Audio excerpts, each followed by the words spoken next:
살려주세요. 제발 저 사람들한테 잡혀가면 전 끝이에요. 비 내리는 숲속, 북한 여군의 절규, 그리고 조폭의 냉소적인 웃음. 이 년은 탈북자야 팔아먹으면 돈 돼. 그때 어둠 속에서 군인의 목소리가 낮게 울렸습니다. 그 입 닫아라! 조폭이 고개를 돌리는 순간 윤호의 주먹이 날아갔습니다. 단 한 번의 타격에 조폭이 쓰러졌죠. 당신 왜 저를 구했어요? 당신이 사람이라서요. 그녀의 떨리는 손에 낡은 군번줄 하나가 쥐어져 있었습니다. 윤호가 그것을 들어올리는 순간 금속에 새겨진 이름이 희미하게 빛났죠. 리철만? 이건 그녀의 눈에 눈물이 번졌습니다. 그분은 제 할아버지예요. 그렇게 시작된 금지된 사랑. 전쟁이 갈라놓은 두 사람, 군번줄 하나가 다시 이어준다. 구독, 좋아요, 알림 설정 부탁드립니다. 댓글에 지금 계신 곳을 적어주시면 제가 따뜻하게 인사드릴게요. 그럼 오늘의 이야기 속으로 들어가겠습니다.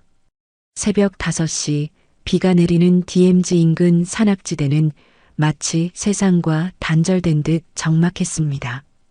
짙은 안개가 소나무 사이로 스며들고 빗방울이 낙엽을 두드리는 소리만이 고요함을 깨뜨리고 있었죠. 이곳은 평소 민간인의 출입이 통제되는 지역이었지만 오늘만큼은 한 사람이 조용히 발걸음을 옮기고 있었습니다. 강윤호 대위였습니다. 27살의 그는 대한민국 특전사 소속으로 평소라면 절대 이런 곳을 혼자 걷지 않았을 겁니다. 하지만 오늘은 달랐죠. 오랜만에 받은 휴가였고 마음 한구석에 자리 잡은 무거움을 떨쳐내고 싶어 새벽부터 나선 길이었습니다. 군복 대신 검은색 등산복을 입은 그는 익숙한 발걸음으로 수색로를 따라 걸었습니다. 후, 윤호는 깊게 숨을 내쉬었습니다. 차갑고 촉촉한 공기가 폐 속 깊숙이 스며들면서 조금씩 마음이 진정되는 것 같았죠. 그는 이런 고요함을 좋아했습니다. 복잡한 생각들이 정리되고 자신만의 시간을 가질 수 있는 순간이었으니까요. 그때였습니다. 비바람 소리에 섞여 희미하게 들려오는 소리가 있었습니다. 윤호는 걸음을 멈추고 귀를 기울였죠. 처음에는 바람 소리인 줄 알았지만 점점 선명해지는 그 소리는 분명 사람의 목소리였습니다. 살려주세요. 제발. 여자의 비명이었습니다. 윤호의 표정이 순간 굳어졌죠. 이런 외진 곳에서 들려오는 구조 요청 소리라니. 그는 주저없이 소리가 들려온 방향으로 달려갔습니다. 나뭇가지들이 얼굴을 스치고 지나갔지만 신경 쓸 겨를이 없었죠. 소리는 점점 가까워졌고 윤호는 작은 공터에 다다랐습니다. 그리고 그곳에서 믿을 수 없는 광경을 목격했죠. 3명의 남자가 한 여자를 둘러싸고 있었습니다. 남자들의 차림새를 보니 평범한 사람들이 아니었어요. 검은 가죽 자키를 입고 목에는 굵은 목걸이를 걸고 있었죠. 조폭의 냄새가 물씬 풍겼습니다. 조용히 해, 이년아. 소리 지르면 죽어. 덩치 큰 남자가 여자의 머리채를 잡고 위협했습니다. 여자는 피투성이 얼굴로 저항하며 울고 있었죠. 그녀의 옷은 찢어져 있었고 팔과 다리에는 상처가 선명했습니다. 나 잡지 마요. 나 북에서 왔어요. 여자가 떨리는 목소리로 외쳤습니다. 그 말을 들은 순간 윤호는 온몸에 전율이 흘렀죠. 북에서 왔다는 것은 탈북자라는 뜻이었습니다. 그리고 이런 조폭들이 탈북자를 노리는 이유는 뻔했죠. 인신매매나 더 끔찍한 일들 말입니다. 윤호는 더 이상 망설이지 않았습니다. 그는 평소 냉철하고 신중한 성격이었지만 지금 이 순간만큼은 모든 이성적 판단을 뒤로했죠. 명령도 규칙도 휴가 중이라는 사실도 모두 잊었습니다. 그의 뇌리에는 오직 하나의 생각만이 맴돌았어요. 저 여자를 구해야 한다는 것. 윤호의 우렁찬 목소리가 공터에 울려 퍼졌습니다. 조폭들이 놀라 뒤를 돌아봤죠. 그 틈을 놓치지 않고 윤호는 단숨에 달려들었습니다. 특전사에서 갈고 닦은 격투기 실력이 빛을 발하는 순간이었어요. 첫 번째 남자가 칼을 꺼내려 하는 순간 윤호의 주먹이 그의 명치를 강타했습니다. 남자는 신음소리와 함께 나가떨어졌죠. 두 번째 남자는 몽둥이를 들고 덤벼들었지만 윤호는 재빠르게 옆으로 피하며 상대의 팔을 비틀어 제압했습니다. 이 새끼가. 마지막 남자가 욕설을 내뱉으며 달려들었지만 윤호는 이미 냉정을 되찾은 상태였습니다. 정확한 타이밍에 다리 걸기를 사용해 상대를 넘어뜨렸고 곧바로 목을 조르며 제압했죠. 불과 몇 분 만에 3명의 조폭이 모두 쓰러졌습니다.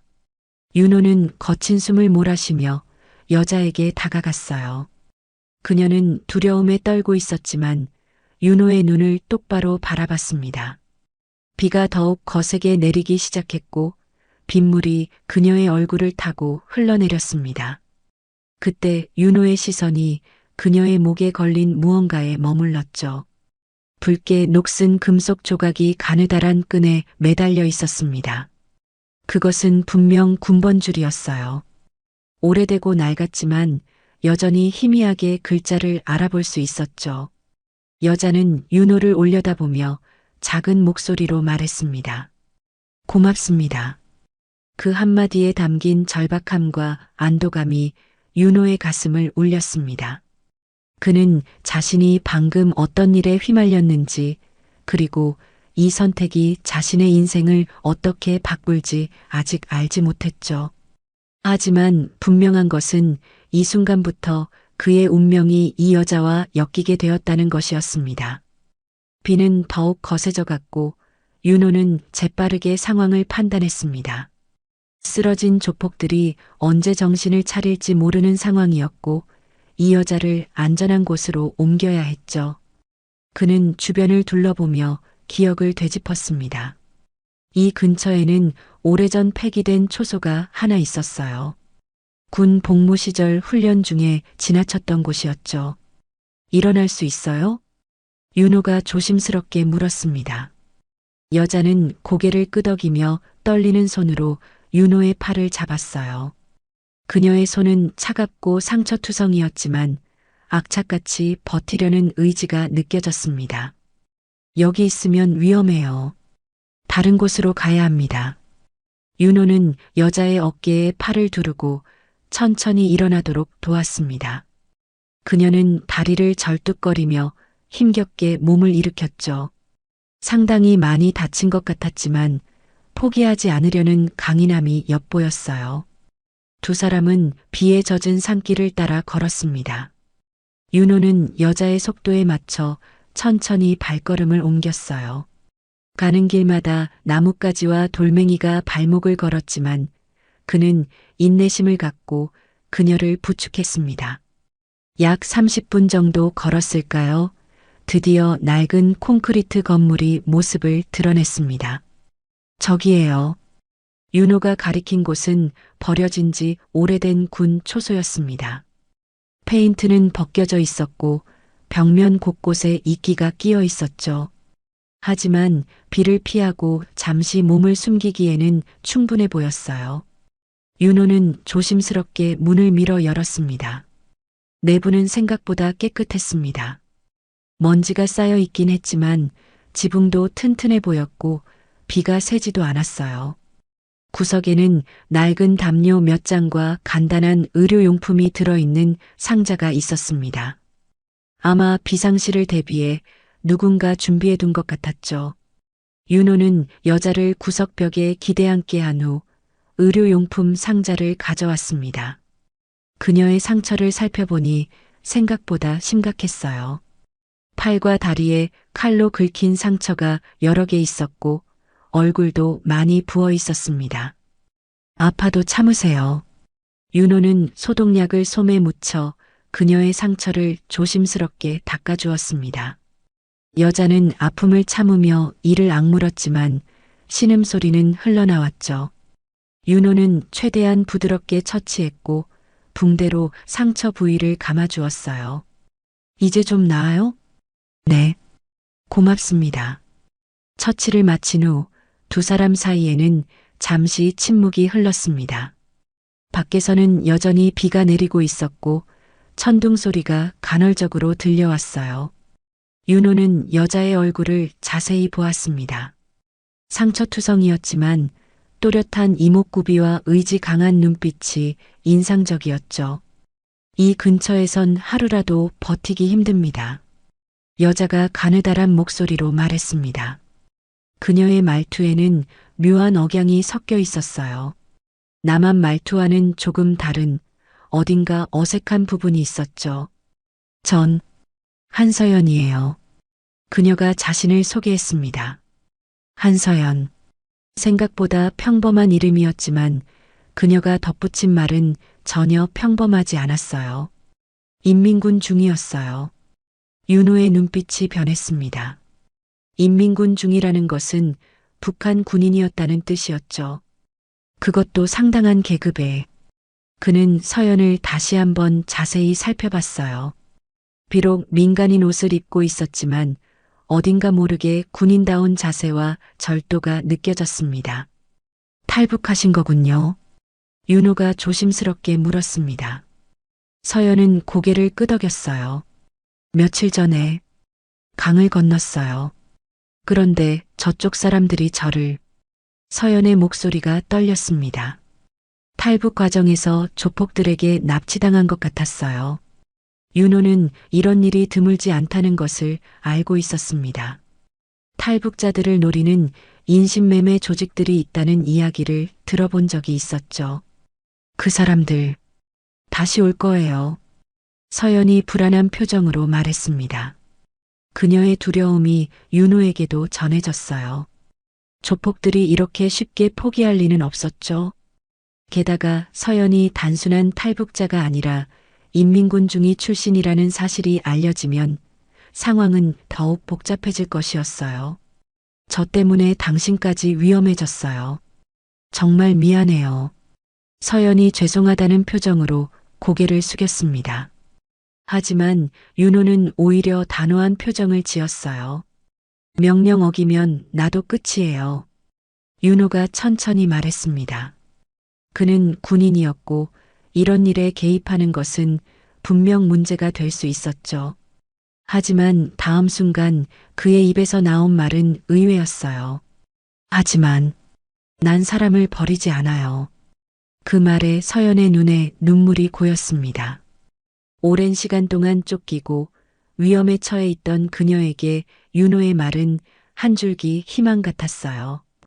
비록 처음 만난 사이였지만 이 남자는 자신을 지켜주겠다고 했습니다. 왜 저를 도와주세요? 서연이 물었습니다.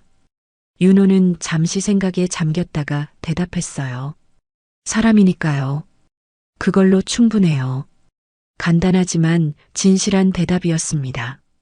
윤호에게는 서연이 북한 출신이든 인민군이든 상관없었어요.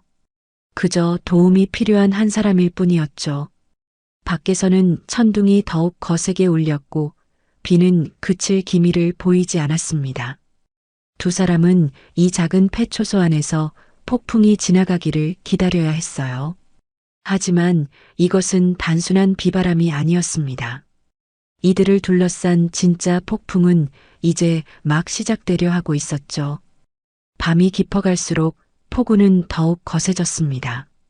천둥 소리가 폐초소 전체를 뒤흔들 정도였고 번개가 번쩍일 때마다 창문으로 스며드는 차가운 빛이 두 사람의 얼굴을 번갈아 비췄죠.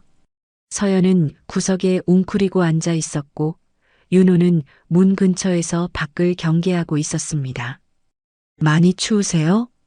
윤호가 서연을 돌아보며 물었습니다.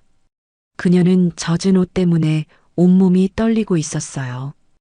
윤호는 구석에 있던 낡은 담요를 가져다 서연의 어깨에 둘러주었습니다. 담요에서는 오래된 냄새가 났지만 그래도 추위를 막는 데는 도움이 됐죠. 고맙습니다. 서연이 작은 목소리로 말했습니다. 그녀의 목소리에는 여전히 긴장감이 묻어 있었어요. 이해할 만했죠. 낯선 남자와 폐초소에 둘만 있는 상황이니까요. 게다가 조폭들이 언제 찾아올지 모르는 불안감까지 더해져 있었습니다. 윤호는 서연의 마음을 이해하고 있었습니다. 그래서 적당한 거리를 유지하며 그녀가 편안해할 수 있도록 배려했어요. 대신 밖을 주시하며 혹시 모를 위험에 대비했죠. 시간이 흘러 자정이 넘어갔습니다. 서연은 피로와 긴장 때문에 결국 깜빡 잠이 들었어요. 고개를 벽에 기댄 채 고른 숨소리를 내고 있었죠. 윤호는 그런 서연을 바라보며 묘한 감정을 느꼈습니다. 몇 시간 전만 해도 전혀 모르던 사람이었는데 지금은 마치 지켜줘야 할 누군가처럼 느껴졌어요. 윤호는 잠들지 않고 경계를 늦추지 않았습니다. 군인의 본능이었죠. 하지만 긴장된 상황 속에서도 주변을 살펴볼 여유는 있었어요. 손전등을 꺼내 폐초소 내부를 자세히 둘러봤습니다. 벽면 곳곳에는 낙서들이 있었습니다. 아마 옛날 이곳을 지켰던 군인들이 남긴 흔적들 같았어요. 이름들, 날짜들, 고향에 대한 그리움을 담은 글들이 여기저기 새겨져 있었죠. 윤호는 그런 흔적들을 하나씩 살펴보며 시간을 보냈습니다. 그러다가 구석 벽면의 틈새에서 뭔가 반짝이는 것을 발견했어요. 처음에는 그냥 돌멩이인 줄 알았지만 자세히 보니 금속 조각이었습니다. 윤호는 조심스럽게 그것을 꺼냈죠. 손전등 불빛 아래로 드러난 것은 녹슨 군번줄이었습니다. 상당히 오래된 것 같았어요. 녹이 많이 슬어서 글자를 읽기 어려웠지만 윤호는 인내심을 갖고 자세히 들여다봤습니다. 손으로 녹을 살살 닦아내자 희미하게 글자들이 보이기 시작했어요. 리철만. 윤호가 작은 소리로 읽었습니다. 그 뒤에는 숫자들이 새겨져 있었어요. 1928년에서 1953년. 그 순간 윤호의 머릿속에 번개가 친 것 같았습니다. 1953년. 한국 전쟁이 끝난 해였죠. 그리고 이 군번줄의 주인은 그 해에 죽었다는 뜻이었어요. 윤호는 군번줄을 조심스럽게 손에 쥐고 생각에 잠겼습니다. 그때 뒤에서 작은 소리가 들렸습니다. 서연이 잠에서 깬 것 같았어요. 윤호가 돌아보니 서연이 눈을 뜨고 있었죠. 무엇을 보고 계세요? 서연이 윤호에게 다가왔습니다. 윤호는 주저하다가 군번줄을 서연에게 보여줬어요. 이걸 벽 틈에서 찾았어요. 오래된 군번줄인 것 같은데. 서연이 군번줄을 받아들고 손전등 불빛에 비춰봤습니다. 그리고 새겨진 이름을 읽는 순간 서연의 얼굴이 하얗게 질렸어요. 손이 심하게 떨리기 시작했죠. 이게 어떻게... 서연의 목소리가 떨렸습니다. 윤호는 서연의 반응이 심상치 않다는 것을 느꼈어요. 혹시 아는 이름인가요? 윤호가 조심스럽게 물었습니다. 서연은 한동안 말을 하지 못하고 군번줄만 바라봤어요. 눈에는 눈물이 고이기 시작했죠. 그분, 제 할아버지예요. 서연이 떨리는 목소리로 말했습니다. 윤호는 깜짝 놀랐어요. 이런 우연이 있을 수 있을까요? 할아버지는 전쟁 중에 실종됐다고 들었어요. 인민군으로 참전했다가 어느 날 갑자기 연락이 끊어졌다고. 할머니는 평생 할아버지를 기다리다가 돌아가셨어요. 서연의 이야기를 들으며 윤호는 복잡한 감정에 휩싸였습니다. 한국 전쟁 당시 수많은 사람들이 이런 식으로 헤어졌죠. 가족을 잃고 서로를 그리워하며 평생을 살아야 했던 사람들 말입니다. 그런데 할아버지 군번줄이 왜 여기에? 서연이 이해할 수 없다는 표정을 지었습니다. 윤호는 천천히 입을 열었어요. 아마도 그분은 여기에 남쪽 숲에 남으신 거예요. 윤호의 말에 서연이 더욱 큰 충격을 받았습니다. 할아버지가 북한으로 돌아가지 못하고 이곳에서 생을 마감했다는 뜻이었으니까요.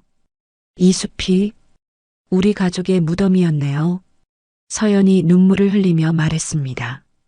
그녀의 목소리에는 슬픔과 동시에 묘한 안도감이 섞여 있었어요. 평생의 미스터리가 풀렸기 때문이었죠.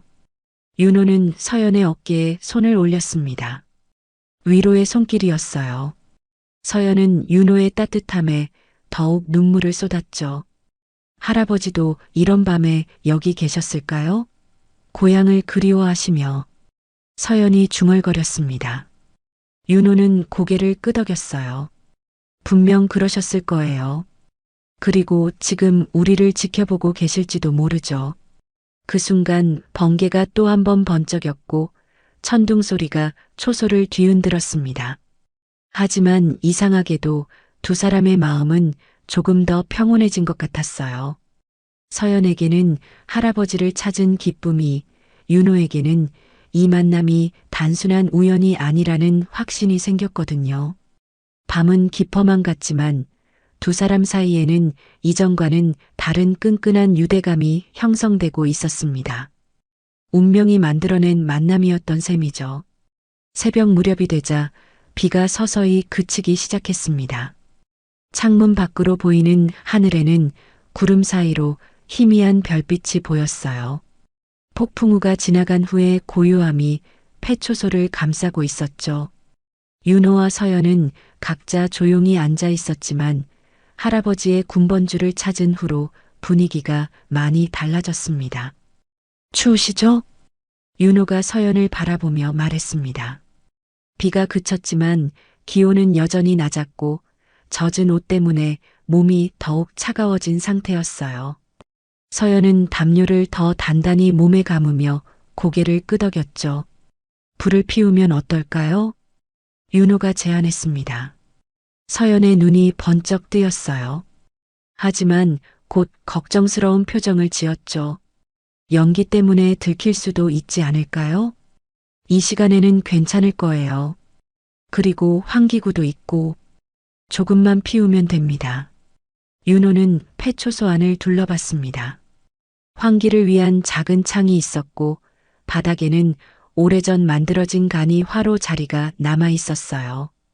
아마 예전에 이곳을 지켰던 군인들이 사용했던 것 같았죠. 밖에 나뭇가지 좀 주워올게요. 윤호가 일어나며 말했습니다. 서연은 불안한 표정으로 윤호를 바라봤어요. 혼자 나가시면 위험하지 않아요? 금방 올게요. 문은 잠그고 계세요. 윤호는 문을 열고 밖으로 나갔습니다. 비가 그친 후의 공기는 상쾌했지만 차가웠어요. 윤호는 재빨리 주변에 떨어진 마른 나뭇가지들을 주워 모았습니다. 다행히 처마 밑에 비에 젖지 않은 나뭇가지들이 꽤 있었죠. 몇 분 후 윤호가 돌아왔습니다. 팔에는 적당한 크기의 나뭇가지들을 잔뜩 안고 있었어요. 서연은 안도의 표정을 지으며 문을 열어주었죠. 이제 불을 피워볼까요? 윤호는 화로 자리에 마른 나뭇잎과 작은 가지들을 깔았습니다. 그리고 라이터를 꺼내 조심스럽게 불을 붙였어요. 처음에는 연기만 나더니 곧 작은 불꽃이 피어올랐습니다. 와! 서연이 감탄사를 내뱉었습니다. 작은 불꽃이지만 폐초소 안을 환하게 비추고 있었어요. 그리고 무엇보다 따뜻함이 느껴졌죠. 윤호는 조금씩 나뭇가지를 추가하며 불이 꺼지지 않도록 관리했습니다. 서연은 불을 바라보며 넋을 잃고 있었습니다. 불빛이 서연의 얼굴을 비추자 상처들이 더욱 선명하게 보였지만 동시에 평온한 미소도 떠올랐어요. 북쪽에선 불이 사치였어요. 서연이 조용히 말했습니다. 윤호는 서연의 말에 귀를 기울였어요. 연료가 부족해서 겨울에도 제대로 난방을 할 수 없었거든요. 특히 군 막사에서는 더욱 그랬어요. 밤에 추워서 잠을 못 잘 때가 많았죠. 서연의 목소리에는 쓸쓸함이 묻어 있었습니다. 윤호는 그제야 서연이 얼마나 힘든 환경에서 살아왔는지 조금이나마 이해할 수 있었어요. 밥보다 따뜻한 게 이런 거였네요. 서연이 손을 불 가까이 내밀며 말했습니다. 따뜻한 기운이 손끝에 전해지자 서연의 얼굴에 어린아이 같은 기쁨이 떠올랐어요. 윤호가 미소를 지으며 답했습니다. 불은 사람 마음이랑 같아요. 꺼져도 다시 붙일 수 있죠. 서연이 윤호를 바라봤습니다. 그 말에는 깊은 의미가 담겨 있는 것 같았어요. 사람 마음도 그런가요? 그럼요. 아무리 차갑고 절망적이어도 작은 불씨 하나면 다시 따뜻해질 수 있어요. 두 사람은 불을 바라보며 조용히 앉아 있었습니다. 타닥타닥 나뭇가지 타는 소리가 고요함을 깨뜨렸고 따뜻한 기운이 폐초소 안가득 퍼졌어요. 윤호 씨는 왜 군인이 되셨어요? 서연이 먼저 말을 걸었습니다. 처음으로 서연이 윤호에게 개인적인 질문을 한 것이었죠. 어릴 때부터 꿈이었어요. 나라를 지키고 싶다는 생각이 있었거든요. 그리고 윤호가 잠시 말을 멈췄습니다. 불빛에 비친 윤호의 얼굴에는 복잡한 감정이 스쳐 지나갔어요. 아버지도 군인이셨어요. 베트남 전쟁에 참전하셨다가 돌아가시지 못했죠. 어머니는 아버지를 평생 기다리시다가 작년에 세상을 떠나셨어요. 서연의 표정이 숙연해졌습니다. 윤호의 이야기에서 자신과 비슷한 아픔을 느꼈기 때문이었어요. 그럼 가족이 이제 혼자예요. 그래서 더욱 이 일이 소중해요. 가족을 지키지 못했던 후회를 다른 방식으로라도 풀고 싶거든요. 윤호의 솔직한 고백에 서연은 깊이 공감했습니다. 전쟁이 남긴 상처는 남북을 가리지 않았던 것이죠. 저도 비슷해요. 부모님은 제가 어릴 때 돌아가셨고 할머니 손에서 자랐어요. 할머니는 할아버지 이야기를 자주 해주셨죠. 용감하고 정의로운 사람이었다고. 서연이 할아버지의 군번줄을 꺼내 바라봤습니다. 그런데 할아버지를 이렇게 찾게 될 줄은 몰랐어요. 그것도 이런 곳에서 운명인가 봐요. 윤호가 말했습니다. 서연도 고개를 끄덕였어요. 북에서는 남한 사람들이 모두 적이라고 배웠어요. 하지만 윤호 씨를 만나니 그런 게 아니구나 싶어요. 서연의 말에 윤호는 쓴웃음을 지었습니다. 우리도 마찬가지였어요. 북한 사람들을 적으로 생각하라고 교육받았죠. 하지만 지금 보니 서연 씨도 저와 똑같은 사람이에요. 아프고 그리워하고 사랑하는 평범한 사람 말이에요. 그 말에 서연의 눈에 눈물이 고였습니다. 평생적으로 여겨야 했던 사람에게서 이런 따뜻한 마음을 받게 될 줄 몰랐거든요. 처음으로 자유롭다는 기분이 들어요. 서연이 작은 목소리로 말했습니다. 자유. 북에서는 항상 감시받고 조심해야 했어요. 말 한마디, 행동 하나까지. 그런데 여기서는 윤호 씨와 함께 있으니 그런 두려움이 없어요. 윤호는 서연의 말을 들으며 가슴 한구석이 따뜻해지는 것을 느꼈습니다. 자신이 누군가에게 자유를 선사할 수 있다는 것이 신기했어요. 불은 점점 작아지고 있었지만 두 사람의 마음은 더욱 가까워지고 있었습니다. 처음으로 적이 아닌 사람으로서의 진솔한 대화가 시작된 것이죠. 새벽 햇살이 폐초소 창문을 통해 스며들기 시작했습니다. 밤새 타던 불은 이제 재만 남아 있었고 윤호와 서연은 벽에 기대 앉은 채 잠깐 잠이 들어 있었어요. 평화로운 아침이었지만 이 고요함은 오래가지 못할 예정이었죠. 한편 도시 외곽의 허름한 창고에서는 다른 상황이 벌어지고 있었습니다. 조폭 두목 백기문이 붕대를 감은 채 부하들 앞에 서 있었어요. 어젯밤 윤호에게 당한 상처 때문에 얼굴이 일그러져 있었죠. 그 군놈 때문에 우리가 이 꼴이 났어. 백기문이 소리쳤습니다. 그의 부하들도 모두 상처투성이었어요. 특전사 출신 윤호의 실력을 제대로 맛본 것이죠. 두목님, 그냥 포기하는 게 어떨까요? 군인한테 맞섰다가는. 부하 중 한 명이 조심스럽게 말했지만 백기문은 더욱 화를 냈습니다. 포기라고? 그 여자가 누군지 알고 있어? 백기문이 탁자 위에 있던 사진을 집어들었습니다. 서연의 사진이었어요. 이 여자는 평양인민군 장성의 손녀야. 북쪽에서 얼마나 찾고 있는지 알아?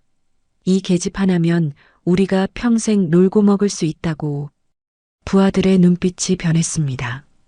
돈이 걸린 문제였으니까요. 그 탈북년이랑 군놈 반드시 잡아와. 살아서든 죽어서든 상관없어. 백기문의 명령에 부하들이 일제히 고개를 끄덕였습니다. 이번에는 더 많은 인원을 동원하기로 했어요. 그리고 무기도 준비했죠. 같은 시각 폐초소에서는 윤호가 먼저 잠에서 깨어났습니다.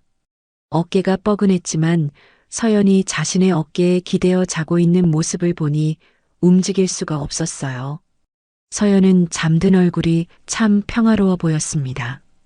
어젯밤의 긴장과 두려움이 모두 사라진 것 같았죠. 윤호는 조심스럽게 서연을 깨우지 않으려고 했지만 밖에서 들려오는 소리에 귀를 기울여야 했습니다. 뭔가 이상했어요. 새소리가 갑자기 멈췄거든요. 윤호의 군인 본능이 경고음을 울렸습니다. 서연 씨. 윤호가 작은 목소리로 서연을 깨웠습니다. 서연이 천천히 눈을 뜨며 윤호를 바라봤어요. 무슨 일이에요? 조용히 하세요. 뭔가 이상해요. 윤호는 문 쪽으로 다가가 밖을 살펴봤습니다.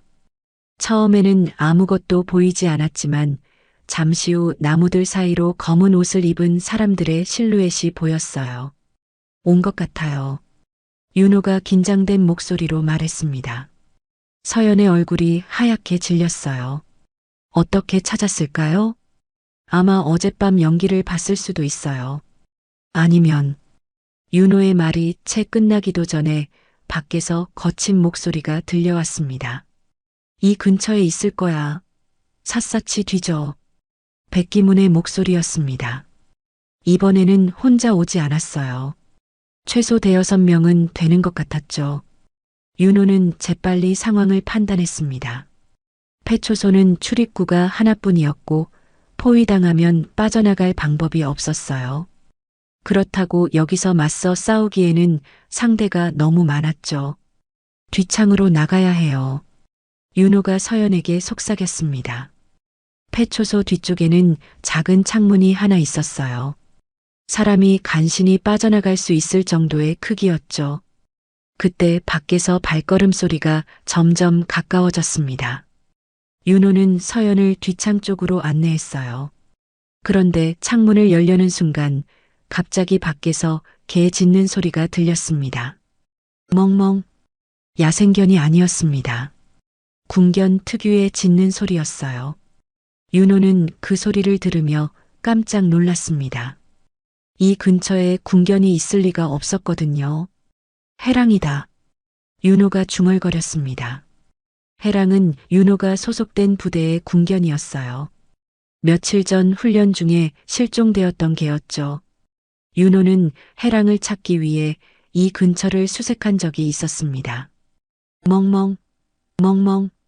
해랑의 짖는 소리는 경고의 의미였습니다. 위험을 알리는 짖음이었어요. 그런데 곧 해랑의 짖는 소리가 비명으로 바뀌었습니다. 기잉. 총소리가 울렸습니다. 윤호의 가슴이 철렁 내려앉았어요. 저게 때문에 들킬 뻔했잖아. 조폭 중 한 명이 소리쳤습니다. 윤호는 더 이상 참을 수 없었습니다. 해랑이 다쳤다는 생각에 이성을 잃을 뻔했어요. 하지만 서연을 보호해야 한다는 책임감이 그를 붙잡았죠. 서연 씨, 창문으로 나가요. 하지만 그 개는 제가 처리할게요. 먼저 나가세요. 서연은 망설였지만 윤호의 단호한 표정을 보고 창문을 통해 밖으로 나갔습니다. 윤호도 뒤따라 나갔어요. 밖으로 나와 보니 해랑이 쓰러져 있었습니다. 다리에서 피가 흘러나오고 있었어요. 다행히 급소는 피했지만 상태가 심각해 보였죠. 해랑아. 윤호가 달려가 해랑을 안아 올렸습니다. 해랑은 윤호를 알아보고 꼬리를 살짝 흔들었어요. 하지만 힘이 없어 보였죠. 여기 있었구나. 그때 백기문의 목소리가 들렸습니다. 조폭들이 폐초소 뒤쪽으로 돌아온 것이었어요. 윤호는 해랑을 안은 채 서연과 함께 숲속으로 뛰어들었습니다. 총소리가 뒤에서 계속 들렸어요. 안전한 곳에 도착한 후 서연은 찢어진 옷 조각으로 해랑의 상처를 감싸주었습니다. 눈물이 흘러내렸어요. 이 아이, 우릴 지키려다. 서연의 목소리가 떨렸습니다. 해랑이 자신들을 보호하려다가 다친 것 같았거든요. 윤호도 해랑을 바라보며 죄책감에 휩싸였습니다. 자신 때문에 무고한 생명이 다쳤다는 생각이 들었어요. 서연은 잠시 망설이다가 할아버지의 군번줄을 꺼냈습니다. 그리고 조심스럽게 윤호의 팔에 감아주었어요. 이건 우리 가족의 증표예요. 서연이 떨리는 목소리로 말했습니다. 오늘부터 그건 당신 거예요. 윤호는 깜짝 놀랐습니다. 그 군번줄이 서연에게 얼마나 소중한 것인지 알고 있었거든요. 하지만 이건 당신은 저와 해랑이를 지켜주셨어요. 할아버지도 분명 기뻐하실 거예요. 서연의 진심 어린 말에 윤호는 더 이상 거절할 수 없었습니다. 녹슨 군번줄이지만 그 안에는 70년간 이어진 사랑과 희생이 담겨 있었어요. 해랑을 안고 도망치던 윤호와 서연은 숨이 턱까지 찼습니다. 뒤에서 들려오는 조폭들의 소리는 점점 멀어지고 있었지만 아직 안전하다고 할 수는 없었어요. 해랑은 윤호의 품에서 가쁜 숨을 몰아쉬고 있었고 상처에서는 여전히 피가 흘러나오고 있었죠. 조금만 더 가면 안전한 곳이 있을 거예요. 윤호가 서연에게 말했습니다. 하지만 사실 윤호도 정확히 어디로 가야 할지 확신이 서지 않았어요. 이 깊은 산속에서 완전히 안전한 곳이 과연 있을까 싶었죠. 시간이 지나면서 주변에 안개가 끼기 시작했습니다. 아침 햇살과 밤새 내린 비가 만나면서 생긴 자연스러운 현상이었지만 두 사람에게는 오히려 도움이 되었어요. 안개 때문에 시야가 가려져서 추격자들이 찾기 어려워졌거든요. 여기서 잠시 쉬어요. 윤호가 큰 바위 뒤쪽을 가리키며 말했습니다. 바위가 자연스러운 엄폐물 역할을 해줄 것 같았어요. 서연도 지친 기색이 역력했고 해랑의 상태도 확인해야 했죠. 바위 뒤에 앉은 윤호는 해랑을 내려놓고 상처를 자세히 살펴봤습니다. 다행히 총알이 관통상을 입혔지만 뼈는 건드리지 않은 것 같았어요. 하지만 출혈이 계속되고 있어서 응급처치가 필요했죠. 옷을 좀 찢어도 될까요? 윤호가 서연에게 물었습니다. 서연은 주저없이 자신의 옷자락을 찢어 윤호에게 건네주었어요. 윤호는 그 천으로 해랑의 상처를 꽁꽁 감았습니다. 해랑은 아픈 듯 낑낑거렸지만 가만히 있었어요. 착한 아이네요. 서연이 해랑의 머리를 쓰다듬으며 말했습니다. 해랑은 서연의 손길에 눈을 감고 조용해졌어요. 해랑이는 원래 온순해요. 하지만 위험할 때는 용감하게 싸우죠. 윤호가 해랑을 바라보며 자랑스러운 표정을 지었습니다. 해랑은 윤호의 부대에서 가장 우수한 군견 중 하나였거든요. 안개는 점점 더 짙어져 갔고 주변 시야는 몇 미터 앞도 보이지 않을 정도가 되었습니다. 하지만 이상하게도 마음은 조금 평온해졌어요. 마치 세상과 단절된 것 같은 느낌이었죠. 조금 더 이동해야 할 것 같아요. 윤호가 일어나며 말했습니다. 이곳도 오래 머물기에는 위험했어요. 조폭들이 포기하지 않을 게 뻔했거든요. 세 사람과 한 마리는 안개 속을 천천히 걸었습니다. 윤호는 해랑을 안고 있었고 서연은 윤호의 옆에서 조심스럽게 발걸음을 옮겼어요. 안개 때문에 길을 잃기 쉬운 상황이었지만 윤호는 자신의 방향 감각을 믿고 계속 걸었죠. 한참을 걸었을까요? 안개 속에서 뭔가 어두운 형체가 보였습니다. 처음에는 나무인 줄 알았지만 가까이 가보니 돌로 만들어진 작은 기념물이었어요. 이게 뭐죠? 서연이 궁금해하며 물었습니다. 윤호도 처음 보는 것이어서 자세히 살펴봤어요. 높이 1미터 정도의 작은 석비였는데 앞면에 글자가 새겨져 있었죠. 이름 없는 군인들의 잠든 곳. 윤호가 비문을 읽었습니다.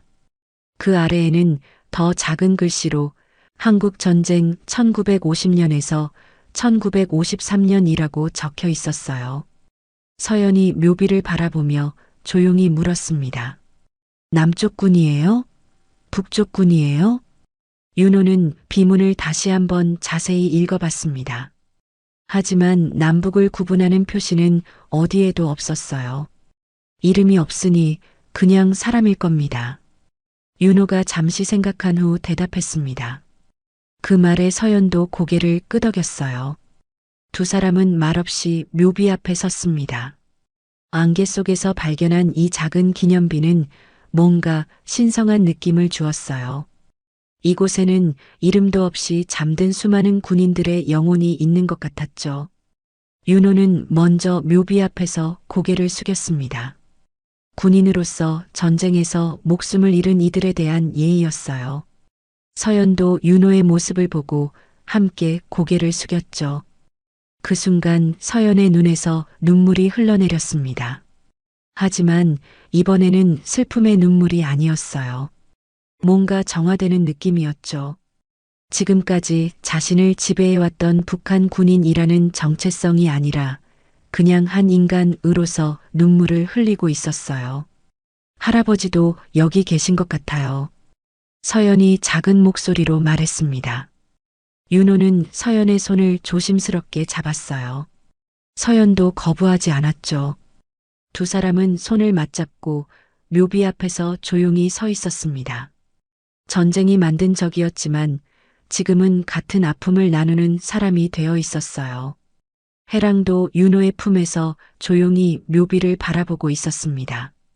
마치 이곳의 신성함을 이해하는 것 같았어요. 이분들도 한때는 누군가의 아들이고 아버지였을 거예요. 윤호가 조용히 말했습니다. 그리고 누군가를 사랑했겠죠. 서연이 덧붙였습니다. 전쟁은 사람들을 적과 아군으로 나누지만 죽음 앞에서는 모두가 똑같은 인간이었어요. 이름도 없이 이곳에 잠든 이들이 그것을 증명하고 있었죠. 안개는 여전히 짙었지만 두 사람의 마음은 어느 때보다 맑았습니다. 이 작은 묘비 앞에서 진정한 평화의 의미를 깨달은 것 같았어요. 이제 정말 자유로워진 것 같아요. 서연이 윤호를 바라보며 말했습니다. 윤호도 같은 마음이었어요. 군번줄로 이어진 인연, 그리고 이 묘비 앞에서의 깨달음이 두 사람을 완전히 새로운 관계로 이끌고 있었죠. 묘비 앞에서의 평화로운 시간은 오래가지 못했습니다. 안개가 조금씩 걷히기 시작하면서 멀리서 들려오는 발걸음 소리가 점점 가까워지고 있었어요. 윤호는 즉시 긴장했습니다. 조폭들이 포기하지 않고 계속 추적해온 것이었죠. 빨리 가야 해요. 윤호가 서연에게 속삭였습니다. 하지만 이미 늦었어요. 사방에서 발걸음 소리가 들려왔거든요. 완전히 포위당한 상황이었죠. 어디로 갔지? 분명 이쪽인데. 한 조폭의 목소리가 안개 너머로 들려왔습니다. 윤호는 해랑을 바닥에 조심스럽게 내려놓고 서연을 자신의 뒤로 밀어냈어요. 상황이 좋지 않다는 것을 직감했죠. 거기서 갑자기 안개 속에서 백기문이 나타났습니다. 손에는 권총을 들고 있었고 얼굴에는 분노가 가득했어요. 그의 뒤로 5명의 부하들이 더 나타났죠. 모두 무기를 들고 있었습니다. 도망칠 곳은 없어. 순순히 따라와. 백기문이 총을 윤호에게 겨누며 말했습니다. 윤호는 움직이지 않고 서연을 지키는 자세를 취했어요. 그 여자만 넘겨주면 목숨은 살려준다. 백기문의 제안에 윤호는 코웃음을 쳤습니다. 군인 양반, 그년을 넘겨. 살고 싶으면 말이야. 백기문이 더욱 위협적인 어조로 말했습니다. 하지만 윤호는 한 발짝도 물러서지 않았어요. 그녀를 건드리는 순간 내 목숨은 끝이야. 윤호가 오히려 백기문을 향해 한 걸음 다가서며 말했습니다. 그의 목소리에는 확신이 가득했어요. 조폭들이 잠시 움츠러들 정도로 강한 기세였죠. 이 자식이 정말. 백기문이 화를 내며 방아쇠를 당겼습니다. 총성이 울렸어요. 윤호 씨. 서연이 비명을 지르며 윤호에게 달려갔습니다. 윤호는 어깨에 총을 맞고 휘청거렸지만 쓰러지지 않았어요. 대신 더욱 분노한 표정으로 백기문을 노려봤죠. 그 순간 하늘에서 천둥 소리가 울렸고 다시 비가 내리기 시작했습니다. 처음에는 가벼운 빗방울이었지만 금세 폭우로 변했어요. 바람도 거세게 불기 시작했죠. 날씨까지 우리를 막네. 백기문이 짜증스럽게 중얼거렸습니다. 비 때문에 시야가 더욱 나빠졌거든요. 윤호는 이 기회를 놓치지 않았습니다.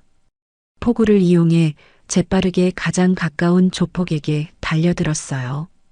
부상에도 불구하고 그의 움직임은 여전히 빨랐죠. 특전사의 훈련이 몸에 밴 것이었어요. 첫 번째 조폭을 제압한 윤호는 그의 무기를 빼앗았습니다. 하지만 다른 조폭들도 가만히 있지 않았어요. 총소리가 빗속에서 연달아 울렸죠. 윤호 씨, 조심해요.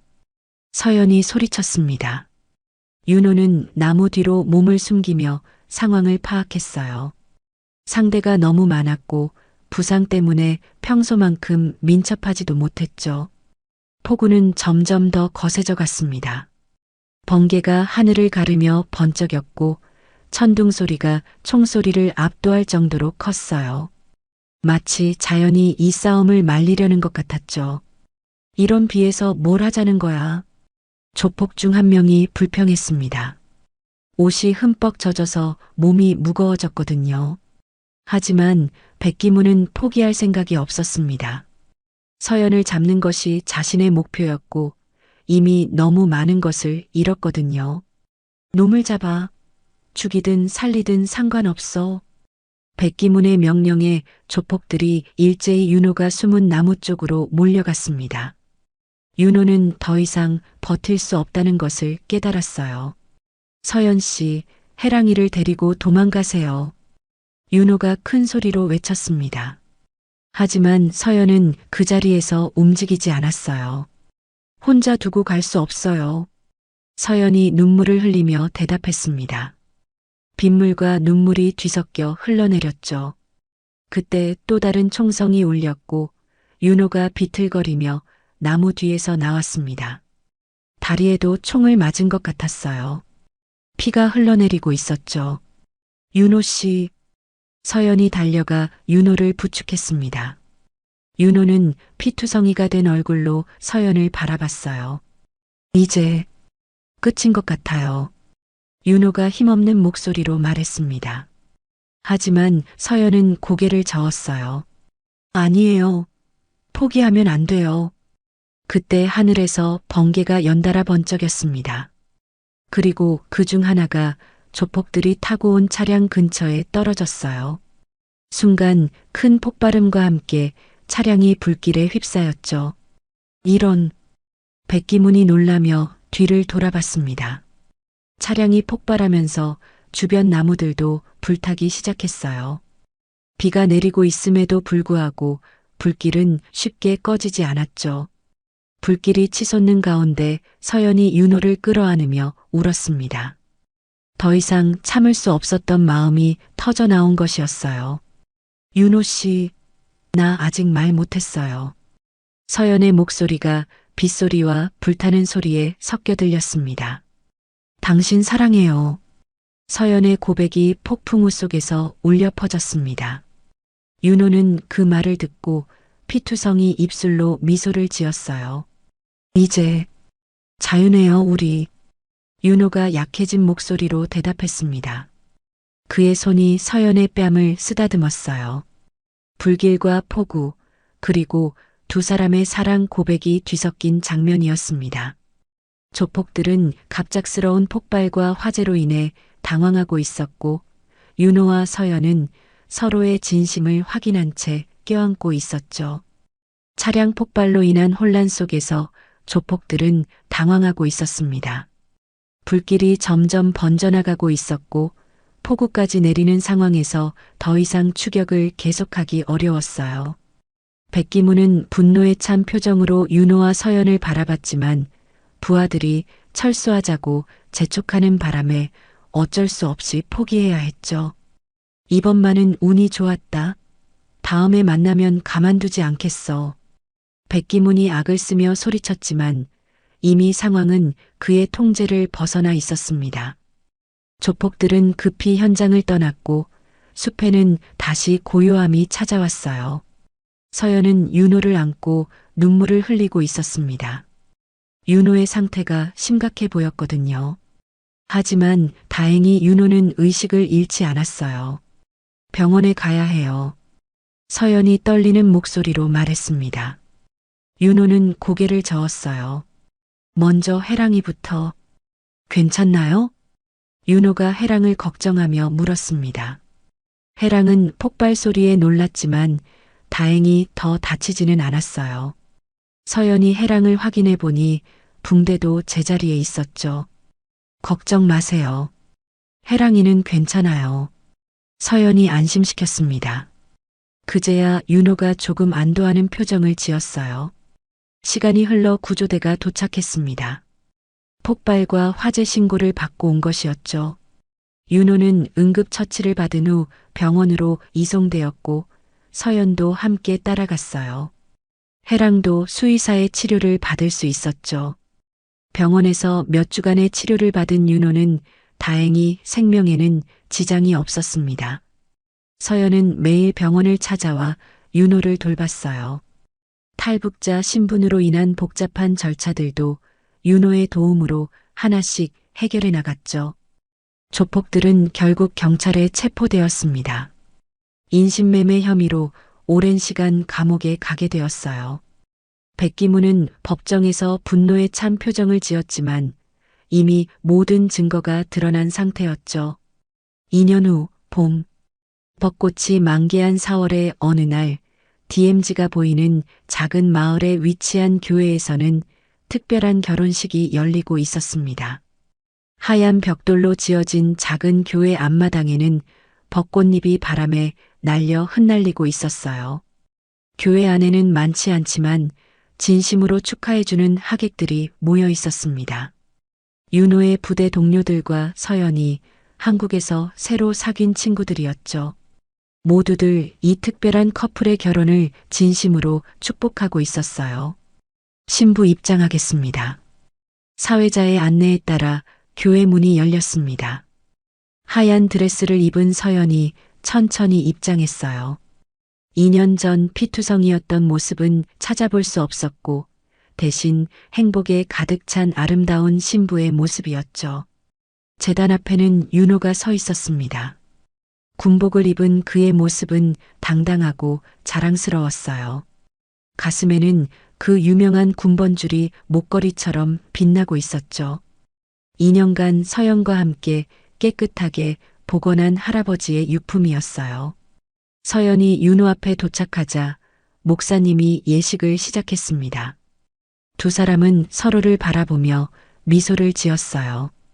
그 미소에는 지난 2년간의 모든 시간이 담겨 있었죠. 이제 신랑이 신부에게 반지를 끼워주시기 바랍니다. 윤호는 조심스럽게 서연의 손에 반지를 끼워 주었습니다. 서연의 눈에 눈물이 고였어요. 행복한 눈물이었죠. 신부도 신랑에게 반지를 끼워 주시기 바랍니다. 서연도 떨리는 손으로 윤호에게 반지를 끼워 주었습니다. 윤호는 서연의 손을 꽉 잡고 놓지 않았어요. 이제 서로에게 사랑의 맹세를 하시기 바랍니다. 먼저 윤호가 입을 열었습니다. 서연 씨, 아니, 이제는 제 아내가 될 서연. 윤호의 목소리가 감정에 겨워 떨렸습니다. 2년 전 그 폭풍우 같은 밤에 만난 우리였지만 지금은 이렇게 평화로운 봄날에 결혼할 수 있게 되었습니다. 윤호는 가슴에서 군번줄을 꺼냈어요. 이건 이제 전쟁의 유물이 아니라 우리의 평화 증거입니다. 할아버지께서 남겨주신 사랑의 증표죠. 하객들이 감동스러운 표정으로 바라봤습니다. 모두들 이 군번줄에 얽힌 놀라운 이야기를 알고 있었거든요. 이제 서연이 답례했습니다. 윤호 씨, 당신은 저에게 처음으로 자유를 선사해 준 사람이에요. 서연의 목소리도 감정에 북받쳐 있었습니다. 할아버지는 총으로 세상을 바꾸려 했지만 당신은 마음으로 바꿨어요. 당신을 만나 진정한 평화가 무엇인지 알게 되었어요. 서연이 윤호의 손을 두 손으로 감쌌습니다. 당신은 제 첫 번째 자유였어요. 그리고 제 마지막 사랑이에요. 목사님이 최종 선언을 했습니다. 이제 두 분은 부부가 되었습니다. 신랑은 신부에게 키스하셔도 됩니다. 윤호와 서연이 서로를 바라보며 살며시 웃었습니다. 그리고 조심스럽게 입맞춤을 나누었어요. 그 순간 교회 밖에서 벚꽃잎들이 바람에 휘날리며 창문으로 들어왔습니다. 마치 할아버지가 축복해주는 것 같았어요. 하객들이 박수를 쳤고 교회 안은 환한 웃음으로 가득 찼습니다. 구석에서는 해랑이도 꼬리를 흔들며 축하하고 있었어요. 다리 상처는 완전히 나았고 이제는 윤호와 서연 부부의 반려견이 되어 있었죠. 결혼식이 끝난 후 두 사람은 손을 맞잡고 교회 밖으로 나왔습니다. 벚꽃잎이 바람에 날려 두 사람을 둘러쌌어요. 윤호는 서연을 바라보며 말했습니다. 이제 정말 자유로우네요. 서연도 고개를 끄덕이며 대답했습니다.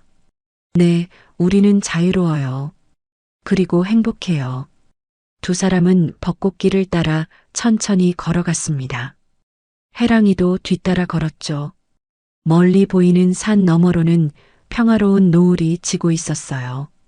전쟁이 남긴 하나의 군번줄이 70년의 세월을 넘어 두 사람을 이어주었고 이제는 영원한 사랑의 증표가 되어 있었습니다.